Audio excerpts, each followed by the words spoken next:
Friends, today నేను మీ అందరికీ bank ఎంప్లాయీస్కి స్టాఫ్ హౌసింగ్ లోన్కి ఏమేమి అవసరమో అసలు దాని ఫార్మాలిటీ ఎలా ఉంటుందో చెప్పాలనుకుంటున్నాను. స్టాఫ్ హౌసింగ్ లోన్కి మనకి మెయిన్ ఏంటంటే 2 ఉంటారు, ఆఫీసర్స్ ఒకటి, అవార్డ్ స్టాఫ్ ఒకటి. అవార్డ్ స్టాఫ్కి housing loan eligibility 40 lakhs and వెరాజ్ ఆఫీసర్స్కి అవైలబిలిటీ మనకి 60 lakhs వరకు ఉంటుంది. అంటే మన స్కేల్స్ బట్టి ఆధారపడి ఉంటుంది. 60 lakhs కంటే కూడా అంటే లైక్ స్కేల్ 4 దాటిన తర్వాత 70-75 lakhs వరకు కూడా ఇస్తారు. సో ఇప్పుడు మనం స్టాఫ్ హౌసింగ్ లోన్కి ఏమేమి అవసరమో చూద్దాం. సో జనరల్గా మనకి జనరల్ పబ్లిక్ హౌసింగ్ లోన్ ఎలా ఉంటుందంటే వాళ్ళకి ITR, form 16, bank statement 6 months చూస్తారు. కానీ మన స్టాఫ్కి ఎలా ఉంటుందంటే ఫోటో ఐడి, ఇది అందరికీ జనరలే, ఆధారు, పాన్ కార్డ్ అవన్నీ సబ్మిట్ చేయాలి. మనము ఇక్కడ ఐటీఆర్స్ అండ్ ఫామ్ 16s ఇవన్నీ ఇవ్వకపోయినా పర్వాలేదు, ఎందుకంటే మనం ఆల్రెడీ ద బ్యాంక్ ఎంప్లాయీస్ కాబట్టి శాలరీ స్లిప్ 3 months ఉంటే సరిపోతుంది. And general retail loan housing application ఒకటి ఉంటుంది, అది మనం ఫిల్ చేయాలి. అది స్టాఫ్ ఐడి ఇవ్వాలి, డీటెయిల్స్ ఇవ్వాలి, అవన్నీ స్టాఫ్ హౌసింగ్ లోన్ ఉంటుంది. తర్వాత ఎంకంబరెన్స్మెంట్ సర్టిఫికేట్ అనేది మనకి అడ్వకేట్ ఇస్తాడు. ఇది మనం ఏంటంటే జనరల్గా ఎంకంబర్స్మెంట్ సర్టిఫికేట్ అనేది మనం ఏ గవర్నమెంట్ సైట్లో అయినా చూడొచ్చు. ఎస్పెషల్లీ మన తెలంగాణలో ఎలా ఉందంటే registration.telangana.gov లాగిన్ అయిన తర్వాత మనకి డాక్యుమెంట్ నెంబర్ అని ఒకటి ఉంటుంది. ఆ డాక్యుమెంట్ నెంబర్ అనేది మనకి సేల్ డీడ్, అంతకుముందు రిజిస్ట్రేషన్ అయిన వాళ్ళ సేల్ డీడ్ నెంబర్ ఉంటుంది. అంటే సపోజ్ ఒక నెంబర్ ఉందనుకోండి, 3434 అని ఉందనుకోండి, 3434/2019 ఉంటుంది. అప్పుడు మనం ఆ డాక్యుమెంట్ నెంబర్ ఇస్తే రిజిస్ట్రేషన్లో మనమే ఎంకంబర్స్మెంట్ సర్టిఫికేట్ అనేది తీసుకోవచ్చు. ఎంకంబర్స్మెంట్ సర్టిఫికేట్ జనరల్గా స్టాఫ్ హౌసింగ్ లోన్కి 30 years చూస్తారనమాట. 30 years ఎవరి చేతులు మారింది, అది ఎలా ఉంది అనేది మనకి ఎంకంబర్స్మెంట్లో తెలుస్తుంది. నెక్స్ట్, మనం ఎవరితో అయితే హౌస్ కొనుక్కుంటున్నామో ఆ ఓనర్కి మీకు మధ్య 5th point సేల్ అగ్రిమెంట్ అని ఉంది కదా, ఆ 5th point అనేది సేల్ అగ్రిమెంట్ మనం 100 rupees బాండ్ పేపర్లో చేసుకుంటాం అనమాట, సేల్ అగ్రిమెంట్ అనేది. సో ఆ అగ్రిమెంట్ అనేది మనకు కంపల్సరీ. అంటే మనం ఇప్పుడు సపోజ్ ఒక హౌస్ కొంటున్నాం, దాని హౌస్ వాల్యూ వచ్చేసి మనకి సపోజ్ ఎగ్జాంపుల్ 60 lakhs ఉంది. నేను 50 lakhsకి రిజిస్ట్రేషన్ చేయించుకోవాలనుకుంటున్నాను. సో 50 lakhsలో రిజిస్ట్రేషన్ చేయించుకున్నప్పుడు నేను work order 10 lakhs, 40 lakhs registration అనుకుంటాను. సో మనం సేల్ అగ్రిమెంట్ టైంలో ఏంటంటే మనం కొంచెం అమౌంట్ అనేది బిల్డర్కి పే చేస్తాం. నేను జనరల్గా చెప్పేదంటే మీరు చేతి నుంచి డబ్బు ఇవ్వకండి.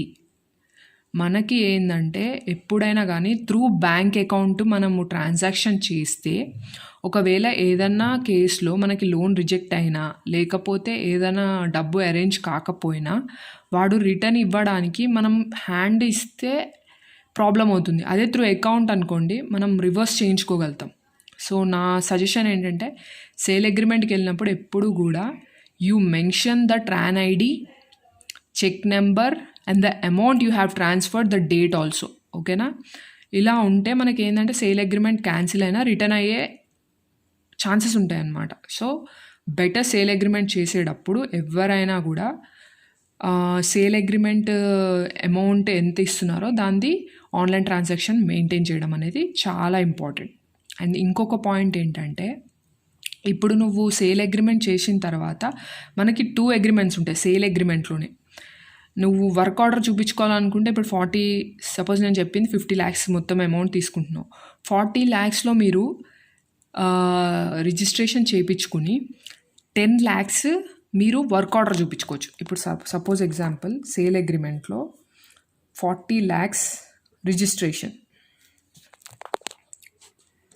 మనకు 40 lakhs రిజిస్ట్రేషన్ అంటే స్టాంప్ డ్యూటీ ఉంటుంది,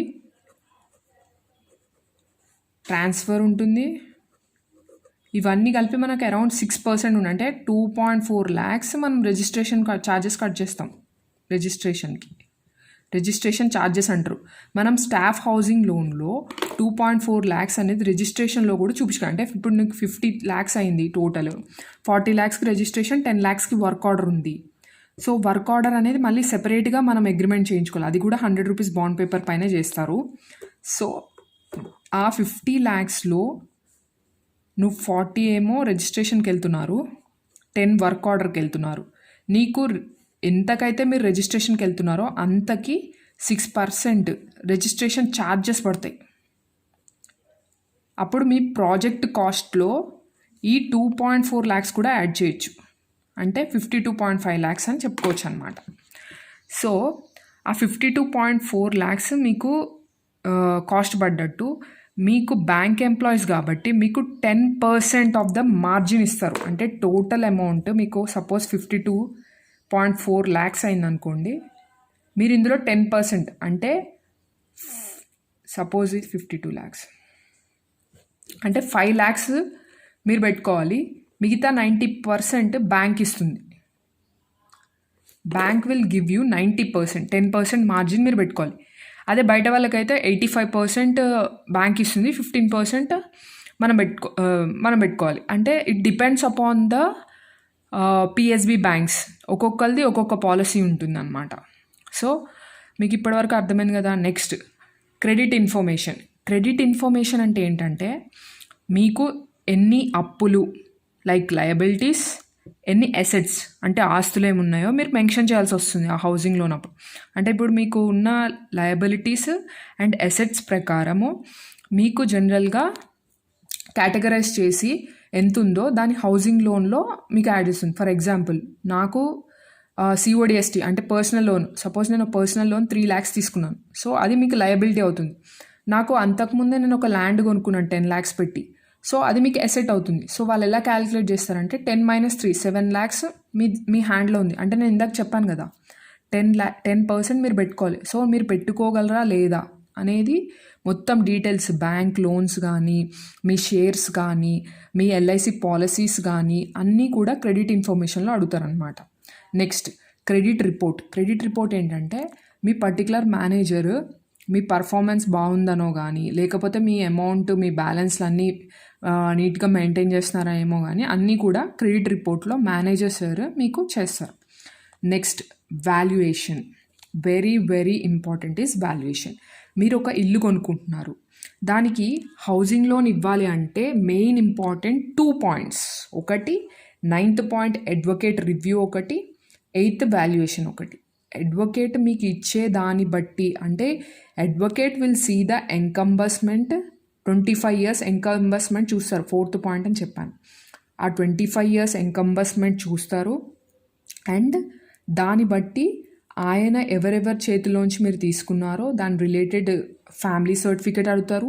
ఆ పర్సన్ యొక్క పేరెంట్స్, చిల్డ్రన్స్, వాళ్ళ నుంచి ఎవరికి వచ్చింది అట్లాంటివన్నీ కనుక్కుంటారు అడ్వకేట్. అండ్ ఆ అడ్వకేట్ కనుక్కున్న దాన్ని మనకి గవర్నమెంట్ సైట్స్లో చూస్తారనమాట. Whether the land is free from any prohibited gift deeds, అన్నీ జీపీఏ ల్యాండ్సా కాదా అన్నీ చూస్తారు. ఒకవేళ వాటిలో ఏదైనా ప్రాబ్లం ఉంటే అడ్వకేట్ మీకు అడ్వైస్ చేసిన ప్రకారంగా తీసుకోవచ్చో లేదా అనేది చెప్తారు. ఆ అడ్వకేట్ రివ్యూ అనేది, రిపోర్ట్ అనేది మీకు 10 days టైం పట్టినా పర్వాలేదు కానీ ఖచ్చితంగా చేసుకోవాలి. అడ్వకేట్ రివ్యూ అనేది మనకు very very important. Advocate review సరిగ్గా లేకపోతే మీకు హౌసింగ్ లోన్ అనేది రిజెక్ట్ అవుతుంది. అడ్వకేట్ కూడా మన ప్యానల్ అడ్వకేట్స్నే వాళ్ళు ఎంకరేజ్ చేస్తారనమాట. నెక్స్ట్ వాల్యుయేషన్ ఏంటంటే ఇంజనీర్ వాల్యుయేషన్ ఇస్తాడు. మీ కన్స్ట్రక్షన్ ఎలా ఉంది ఏంటి అన్న వాల్యుయేషన్ మీకు ఇంజనీర్ ఇస్తాడు. అంటే సపోజ్ నేను ఒక ఎగ్జాంపుల్ చెప్తున్నాను. సపోజ్ ఒక ల్యాండ్ కొన్నారు, మీకు అక్కడ స్క్వేర్ యార్డ్, సపోజ్ ఒక 200 square yards ల్యాండ్ కొన్నారు, 200 square yards ల్యాండ్ కొన్నారు. అక్కడ ఎంత ఉంది రేట్, మీకు 200 square yardsలో ల్యాండ్ రేట్ ఎంత ఉంది అనేది అతను చెప్తారు. గవర్నమెంట్ రేట్ ఒక 1000 ఉంటుంది, కానీ మార్కెట్ వాల్యూ ఎంత ఉంది, సపోజ్ 30,000 ఉంది per square yard. అంటే దాని వాల్యూ ఇస్తాడు ఆయన, 60 lakhs ఉంది అనే వాల్యూ ఇస్తారు. అండ్ బిల్డింగ్ సపోజ్ 1350 square feetలో కట్టారు. 1350 square feet కడితే కన్స్ట్రక్షన్ కాస్ట్ మినిమం 1200 ఇస్తారు. సపోజ్ 1000 పర్ స్క్వేర్ ఫీట్ అనుకోండి, అంటే బిల్డింగ్ కాస్ట్ 13,50,000 అని ఇస్తారనమాట. అంటే టోటల్ ఎంత అవుతుంది, 73,50,000 అని చెప్పి ఆయన రివ్యూ ఇస్తాడు. ఇప్పుడు మీరు సేల్ అగ్రిమెంట్లో చేసుకున్న దానికి వాల్యుయేషన్ ఇచ్చిన దానికి వాళ్ళు మనకి లోన్ శాంక్షన్ చేసే వాళ్ళు చూస్తారు. Which ever is less they will consider that amount and దాంట్లోంచి మీకు 90% అనేది ఇవ్వడం జరుగుతుంది. మిగతా 10% మనం పెట్టుకోవాలి. Coming to EMI. ఇప్పుడు హౌసింగ్ లోన్కి ఈఎంఐ, సపోజ్ నేను ఒక ఆఫీసర్ 60 lakhs తీసుకున్నాను ఒక హౌస్కి, నేను 30 yearsలో రీపేమెంట్ చేస్తానని చెప్తాను. సో 30 yearsలో ఐ విల్ టేక్ 360 months. 30 yearsలో we have 360 months. Principal and interest అంటే మనకి ఇచ్చిన హౌసింగ్ లోన్ సర్క్యులర్ బట్టి ఉంటుంది ఈ పాయింట్. అంటే నేను 3:1 రేషియో, 3:1 రేషియోలో ప్రిన్సిపల్ నేను 270 monthsకి నేను కట్టేస్తాను. మిగతా 90 monthsకి whatever the interest is remained దానికి నేను ఇంట్రెస్ట్ కట్టుకుంటాను, అమౌంట్కి ఇంట్రెస్ట్ కట్టుకుంటాను అనమాట. ఆ 90 months కూడా ఏదైతే అమౌంట్ రిమైనింగ్ ఉంటుందో దానికి నేను ఇంట్రెస్ట్ కట్టుకుంటాను. ఆ ఇంట్రెస్ట్ రేట్ అనేది ఏపీఎస్బి వాళ్ళ ఎంప్లాయీస్కి అంత ప్రొవైడ్ చేసే సర్క్యులర్లో వాళ్ళు ఇస్తారనమాట, ఎంతకి మేము ప్రొవైడ్ చేస్తున్నామని. సో నా ఈఎంఐ ఏమవుతుంది, 60 lakhs బై 270, అంటే నేను ఈఎంఐ 22,200. ఇక్కడ మీరు ఎంత అయితే తీసుకుంటున్నారో లోను ఆ అమౌంట్ ఇచ్చేసి బై 270. సపోజ్ ఒక అవార్డ్ స్టాఫ్కి 40 lakhs వస్తుంది, సో 40 lakhs బై 270 వేస్తే అరౌండ్ 14,000 ఈఎంఐ అవుతుంది. సో మనకి స్టాఫ్ హౌసింగ్ లోన్లో ప్లస్ పాయింట్ ఏంటంటే బయట ఈఎంఐ కంటే మన ఈఎంఐ అనేది చాలా చాలా తక్కువ ఉంటుంది. That is the important point. Okay, I guess మీ అందరికీ అన్ని పాయింట్స్ అర్థమైంది అనుకుంటాను. ఏమన్నా పాయింట్స్ అర్థం కాకపోతే మీరు ఇందులో కమెంట్ చేస్తే I will try to explain all the details. మీకు ఏదైతే అర్థం కాలేదో I will try to explain. Okay, all the best. ఎవరైతే హౌసింగ్ లోన్ తీసుకోవాలనుకుంటున్నారో ఈ టైంలోనే తీసుకోండి, because it is very very important that మీ హౌసింగ్ లోన్ ఈ టైంలో తీసుకుంటే కోవిడ్ టైంలో మీకు చాలా తక్కువకు వస్తుంది. తర్వాత అనేది ప్రైస్ పెరగచ్చు, లేకపోతే ఫుల్ డౌన్ఫాల్ అవ్వచ్చు, మనం చెప్పలేము. బట్ యాజ్ ఆఫ్ నౌ అయితే తీసుకోవడం బెటర్ అని నా అభిప్రాయం. యువర్ విష్, మీది. కానీ ఎవరైతే తీసుకోవాలనుకుంటున్నారో వాళ్ళకి అందరికీ ఆల్ ద బెస్ట్ అండి.